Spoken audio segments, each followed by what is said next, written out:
Bon, je voudrais, puisque Jules l'a évoqué, écouter la maman d'Elias, Stéphanie.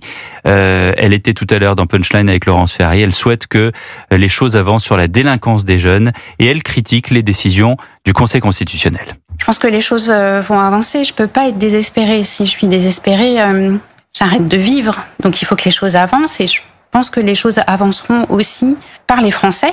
Dans la rue, les gens viennent vous voir ?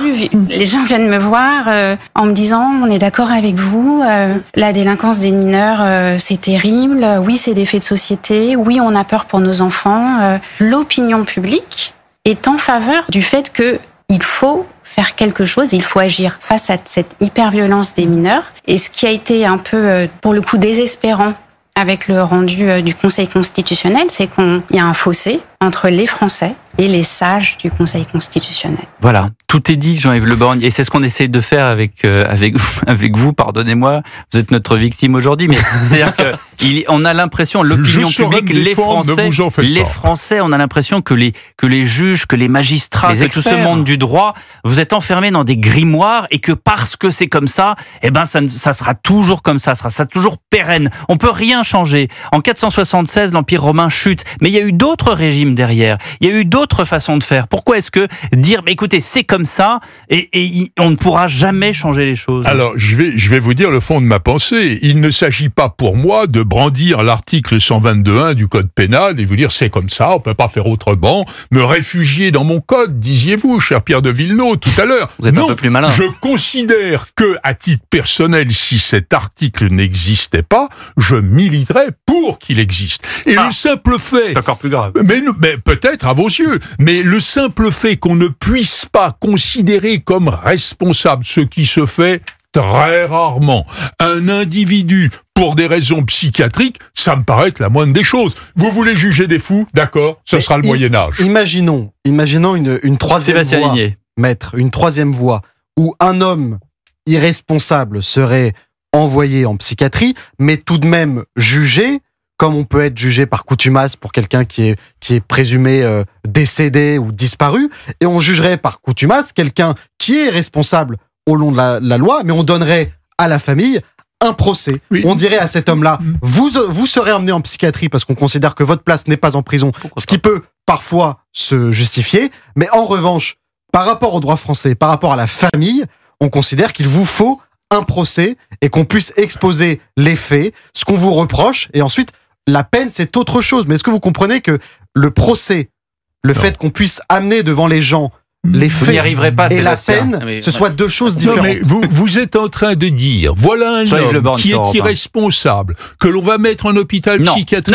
Attendez, laissez-moi qui n'est pas irresponsable, que certains experts ont déclaré irresponsable. Non, mais attendez, pas la même chose, nous ne sommes pas en train de discuter de la responsabilité ou de l'irresponsabilité. Si nous sommes donc quatre... un expert dit il est responsable et on dit amen. Nous sommes quatre autour... Le droit est fait ainsi. Laissez-moi finir. Nous sommes quatre autour de cette table. Aucun n'est psychiatre. Et nous ne pouvons pas discuter d'une décision de psychiatre, d'autant plus que c'est pas un psychiatre. C'est une décision humaine, c'est pas ChatGPT qui a décidé. Je ne sais pas combien de psychiatres ont... trois expertises. En général, quand il y a une irresponsabilité, il y a toujours une contre-expertise, voire une troisième expertise. Je me souviens d'un dossier où il y en avait 7 des expertises. Donc, il ne s'agit pas d'une fantaisie subjective. Mais est-ce qu'on a le droit de juger un fou? Est-ce qu'on peut juger un fou? Justement, je trouve que juger un fou n'a aucun sens. Vous dites, on le met en hôpital psychiatrique et pour donner une sorte de satisfaction consolatoire à la famille, on organise un procès en son absence. Mais c'est une sorte... Ça arrive avec les morts. C'est une tragique pitrerie. Jean-Yves Le Borgne est avec nous et il reste, puisqu'on a encore beaucoup de questions à lui poser. 19h43 sur Europe 1 le 4 juillet prochain, juste avant la pause estivale. Thomas Hill et toute l'équipe de Culture Média seront en tenue de gala pour récompenser les œuvres et les artistes qui ont marqué la saison télé, cinéma, musique, littérature, spectacle, qui sont pour vous les numéros 1 de l'année. Vous votez bien sûr sur europe1.fr. 19h, 21h. Europe 1 Soir. 19h, 21h, Pierre de Villeneuve. Et pour recontextualiser cette affaire Gervais, je vous propose d'écouter Christelle Gervais, la femme de la victime. Elle s'est exprimée devant nos confrères du Figaro, c'était hier. Comment expliquer à ses enfants que le meurtrier de son papa ne va pas en prison, Quand je leur en ai parlé, ils m'ont dit mais c'est pas juste en fait, c'est très grave ce qu'il a fait, il faut qu'il ait une grosse punition. Je pense que la confiance en la justice est quand même altérée, pas uniquement à cause de notre affaire. On est tellement traumatisé par l'agression en elle-même que la mort d'Alban arrive presque ensuite en fait, ce qui est encore plus dur probablement, et pour mes enfants et pour moi, c'est ce qu'il a subi avant de mourir. On est aussi condamné finalement à avoir peur tous les jours de voir que Mohamed El, âgé de tel âge, qui avait tué Alban Gervais en 2022 d'une dizaine de coups de couteau devant l'école Sévigné, est passé à l'acte de nouveau. Voilà, ce témoignage avec nos confrères du Figaro. Jules Torres, vous voulez rebondir? L'incompréhension, j'allais dire, elle est double, elle est triple, elle est même quadruple. Donc on a une personne qui a tué un médecin militaire qui n'est pas jugé, qui n'ira pas en prison. Évidemment, pour la famille, c'est quelque chose de considérable et de terrible. Mais il y a quelque chose, moi, qui me choque le plus, c'est que moi, j'aime bien savoir où partent mes impôts. J'aime bien savoir où part l'argent des Français. Et sachez quand même qu'un détenu en unité hospitalière aménagée, un détenu en hôpital psychiatrique, coûte entre 8 et 10 fois plus qu'un détenu normal. Donc ça pose aussi une question économique. Est-ce que ce fou, qui pour moi est absolument responsable, qui doit passer quasiment sa vie en prison, est-ce que je dois payer, est-ce que le contribuable doit payer 300 000 euros par an, puisque c'est 300 000 euros par an, contrairement à un détenu qui nous coûte 8 à 10 fois moins cher? Je pense que c'est aussi une question fondamentale. Jean-Yves Le Borgne, Écoutez, pour moi, les principes n'ont pas de prix, mais je relève de ce que vous venez de dire. D'une part, ce fou est responsable.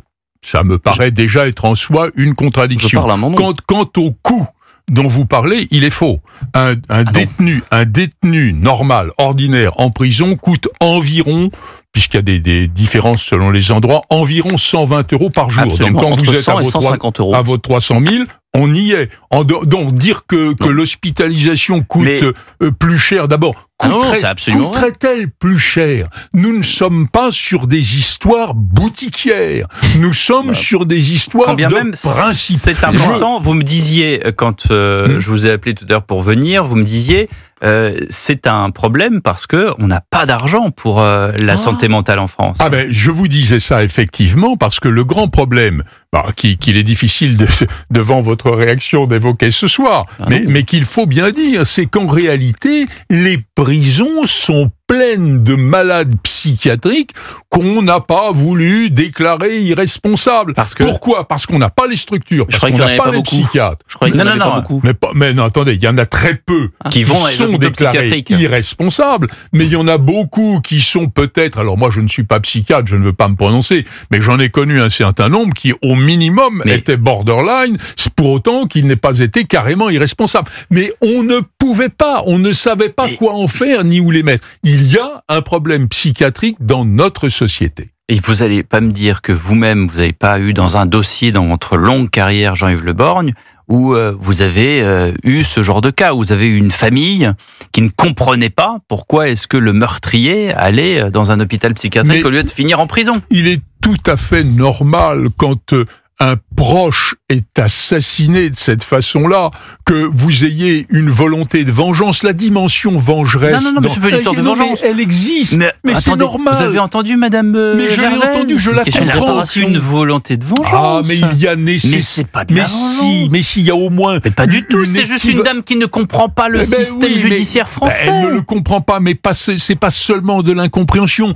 Il est normal. Cet esprit de vengeance n'est pas quelque chose que je condamne. Elle ne se venge pas. Elle est catholique. Pardonne-nous nos offenses comme nous pardonnons à ceux qui nous ont offensés. C'est une religion où on pardonne. C'est pas véritablement ce qu'on fait ce soir. Vous voulez absolument juger tout le monde, y compris ceux qui n'ont pas d'intention criminelle. Elle ne veut pas du tout se venger. Elle veut juste comprendre comment marche ce système judiciaire. Qu'est-ce que vous dites, vous? Non, je dis Sébastien Ligné, c'est jamais revendiqué du catholicisme.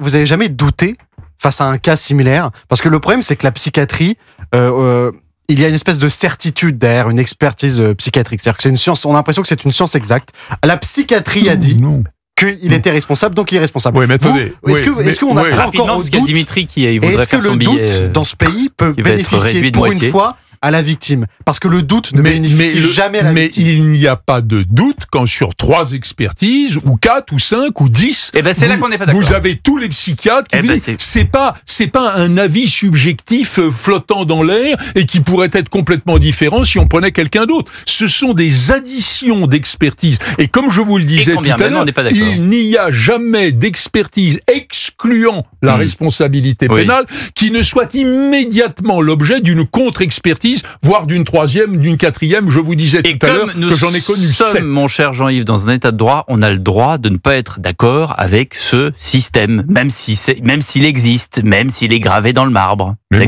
mon cher Pierre, si je n'étais pas d'accord pour que toutes les discussions s'instaurent, je ne viendrais pas vous entendre les uns et les autres En effet, c'est un bon point que vous marquez, mon cher Jean-Yves Le Borgne. Merci à vous.